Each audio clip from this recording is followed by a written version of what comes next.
Hi, I'm Valentine and I absolutely love adaptive music in games. And I think it doesn't get the recognition it deserves. People just play games and don't pay much attention to the music. So that's why in this video I will explain what adaptive music is, how it started, how it works and where you can find it.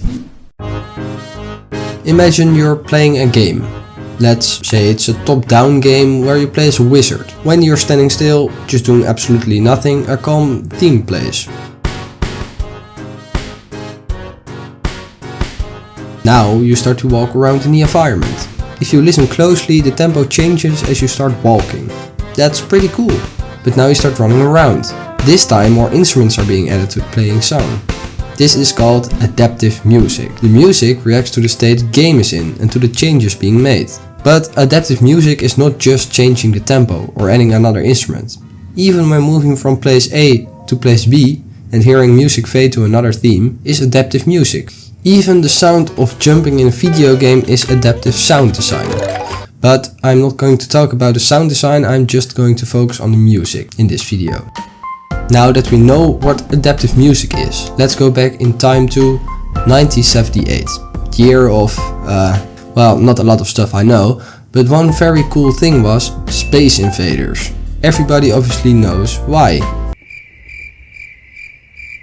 No? Space Invaders was the first video game to make use of a continuous game soundtrack while playing the game. And in fact, this was also the first use of adaptive music. It changes as the player progresses in game. However, the question is if you can really call it music.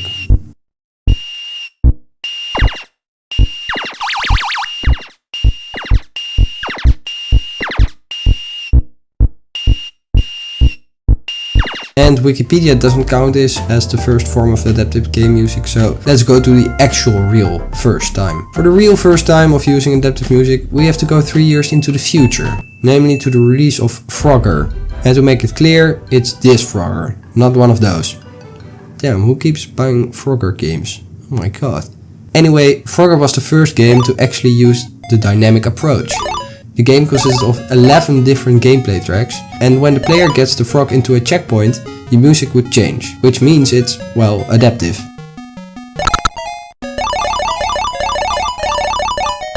But it's pretty harsh going from one track to the other. So another game I must talk about, because it's mentioned everywhere where adaptive game music is mentioned, is Monkey Island 2.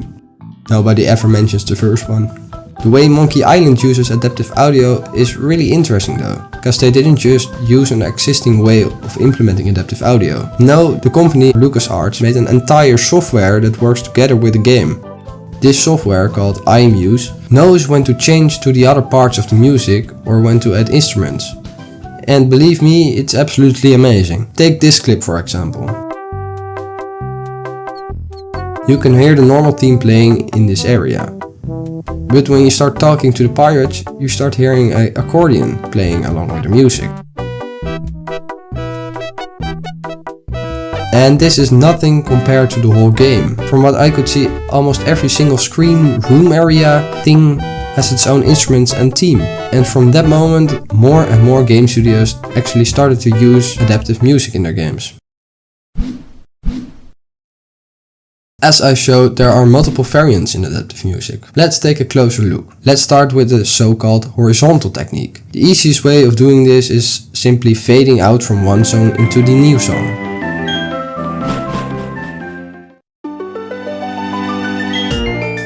You see why it's called horizontal? You adapt the music horizontally. But even in the horizontal technique there are different sub-techniques. You've got a crossfade, but another technique is phase branching, where the game waits for the first segment to be done before shifting to the new segment.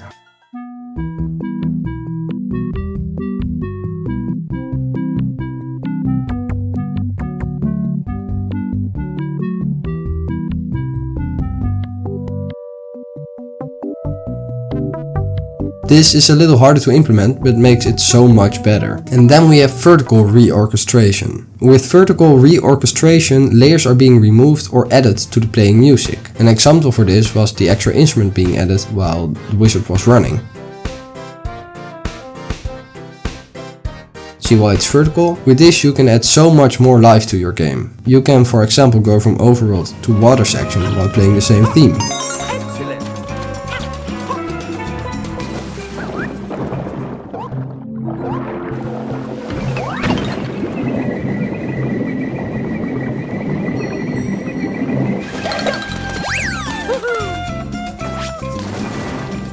just a bit different with different instruments. As I said, for Monkey Island 2 they made an entire software to make this function.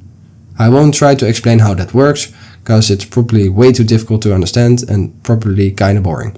But as an indie game developer myself, or well, I try to be, I can show how I've implemented the vertical reorchestration to a game I'm working on, called Pushover, which you can wishlist via the link in the description. Because I clearly love adaptive music, I had to add it to my game, and I decided to implement it into the main menu.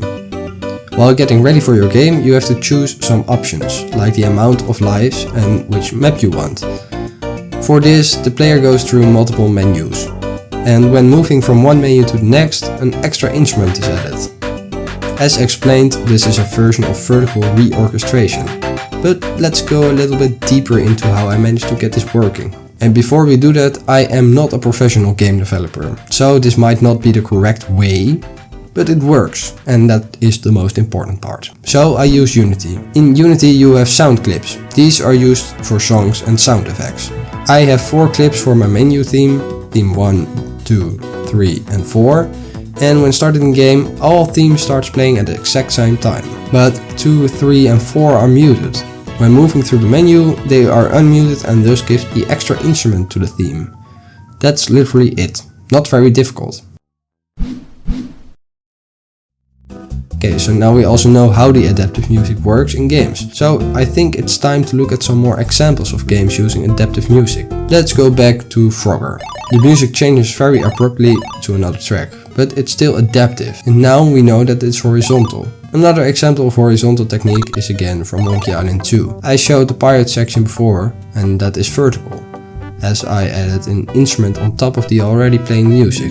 But every single location in this little area has its own theme, and they go from one to the other very smoothly. This is an example of phase branching, as I said before. It waits for the right moment to go to the next theme, and this makes it so much better than what most current games do, or Frogger.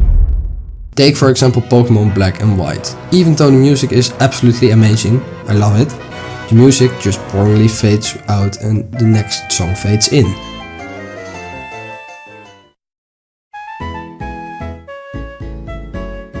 But let's not be too harsh on Pokemon, because they actually use adaptive music, even in the Pokemon Black and White.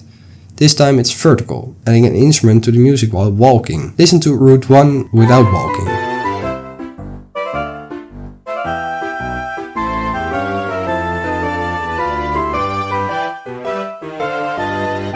And then this is when the player is walking.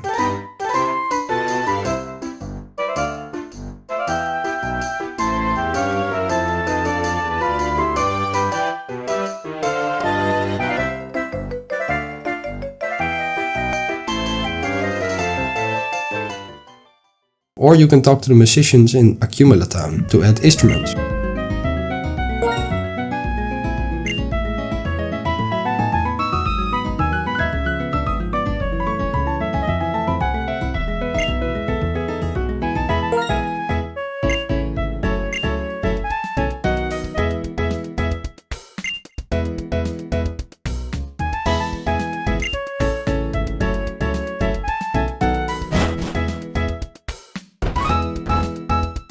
And there's even more. But the last Pokemon generation also has some horizontal adaptive music. When going into a wild battle, the music shifts from the normal area theme to the battle theme.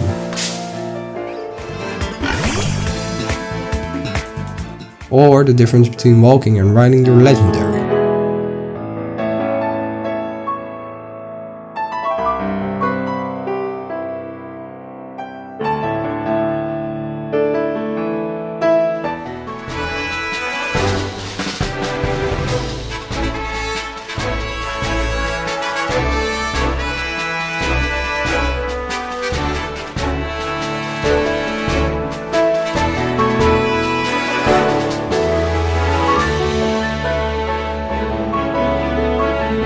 And let's take another look at vertical reorchestration. The first time I noticed adaptive music was while playing Mario Kart Wii, namely in the menu. I've shown how I use adaptive music in my games, but that idea actually came from Mario Kart Wii.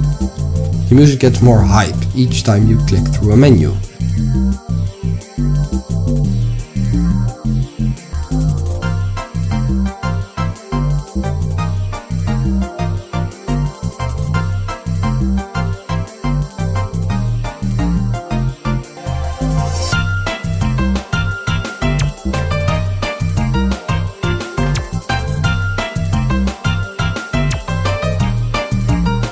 And it turns out that both Mario Kart 7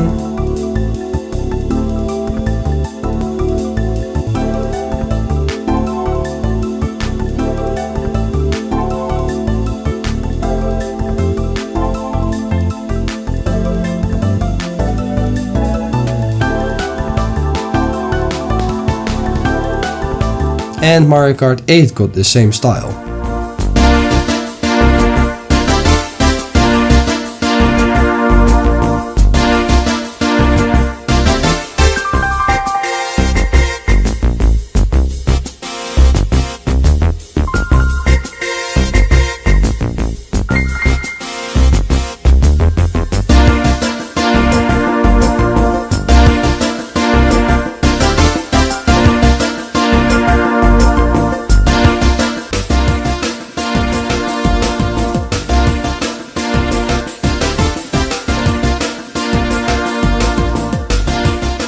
So if you haven't noticed yet, Nintendo absolutely loves adaptive music. But other big games also use adaptive music. Adaptive music can also be something that you don't necessarily hear immediately. Take a look at Undertale, for example. The main menu music changes vertically as you progress in the story. But you only notice this when starting the game again.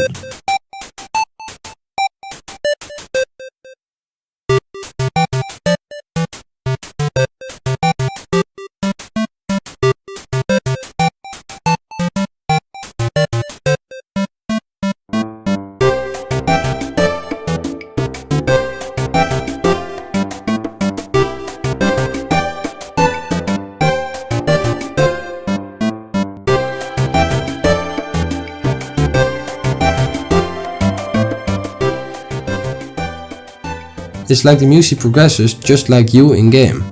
Another example of this is, immediately going back to Nintendo, the music of Toad Town in Paper Mario The Origami King. This theme evolves while you progress in the story.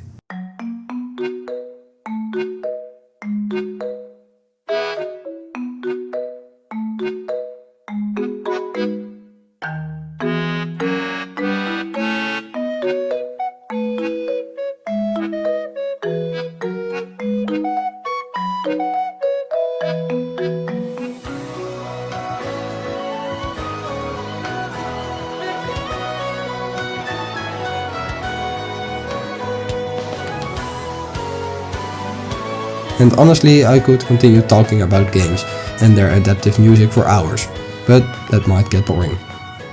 Eventually. Thank you so much for watching me ramble about something I personally really like. Also, you can wishlist my game that I've showed via the link in the description. And don't forget to subscribe.